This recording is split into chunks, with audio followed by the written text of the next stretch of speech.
আসসালামু আলাইকুম। ইতিমধ্যে হয়তো আপনারা শুনে থাকবেন, অন্তর্বর্তীকালীন সরকার আরাকান আর্মিকে বিশেষ সুবিধা দিচ্ছে যাতে করে বাংলাদেশের ভূমি ব্যবহার করে তারা মায়ানমারে আক্রমণ চালাতে পারে। তো আমি মনে করি বাংলাদেশ সরকার যদি এটা সিদ্ধান্ত নিয়ে থাকে, এটা একটা আত্মঘাতী সিদ্ধান্ত হতে পারে।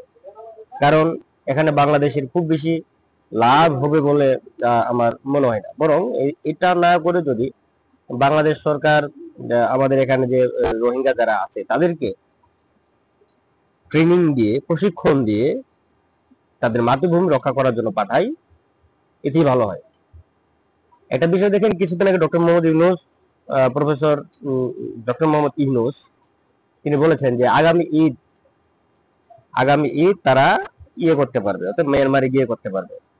তবে কোন ঈদ করবে সেটা কিন্তু তিনি বলেন নাই। ওকে, আহ, এটা কোনো প্রবলেম না, তিনি যেহেতু বলেছেন আমরা তারপর বিশ্বাস করি।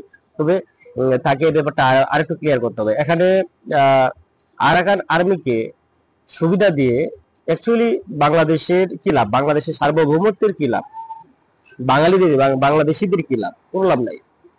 বরং আরাকান আর্মিকে যদি সুবিধা দেওয়া হয়, তারা পার্বত্য চট্টগ্রাম অঞ্চলটা আর বেশি হুমকির মধ্যে ফেলে দিতে পারে। এমনিতে তো কেএনএফ বা ইপিডিএফ এই ধরনের কিছু পাহাড়ি জঙ্গিদের যে সংগঠন গুলো আছে, তারা কিন্তু এমনিতে পাহাড়কে উত্তপ্ত করে রাখছে। এরপরে যদি আমরা আরাকান আর্মিকে সুবিধা দিই, তাহলে আরো সমস্যা বাড়বে।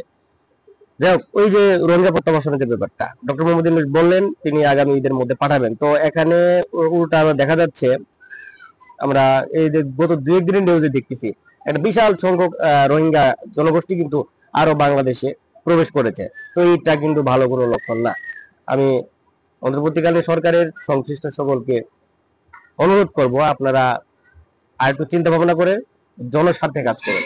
জনগণের সরকার হয়ে যেহেতু বসেছেন ক্ষমতায়, জনগণের স্বার্থে কাজ করুন। সবচেয়ে ভালো হয় রোহিঙ্গাদের প্রশিক্ষণ দিয়ে তাদের মাতৃভূমি রক্ষার জন্য পাঠানো। এটা যদি ওই যে রোহিঙ্গাদের যে মাতৃভূমি আরাকান, এটা যদি স্বাধীনভাবে তারা যদি স্বাধীন করতে পারে আমাদের হেল্পের মাধ্যমে, এখানে যদি একটা স্বাধীন ইসলামী রাষ্ট্র যদি প্রতিষ্ঠা লাভ করে, অথবা মুসলিম সংখ্যাগরিষ্ঠ একটা রাষ্ট্র যদি এখানে প্রতিষ্ঠা লাভ করে, তার লাভ কিন্তু একদিক দিয়ে আমাদের আমাদের সাথে কিন্তু ভারতের সম্পর্ক খুব বেশি একটা ভালো না। প্রায় 4-5 দিয়ে ভারত। তো এখানে যদি আমাদের একটা বন্ধু প্রতিবেশী এরকম একটা মুসলিম রাষ্ট্র যদি হয়, লাভ কিন্তু আমাদের, ব্যাপারটা বুঝতে হবে। স্যার ভালো থাকবেন, সুস্থ থাকবেন। আল্লাহ হাফেজ।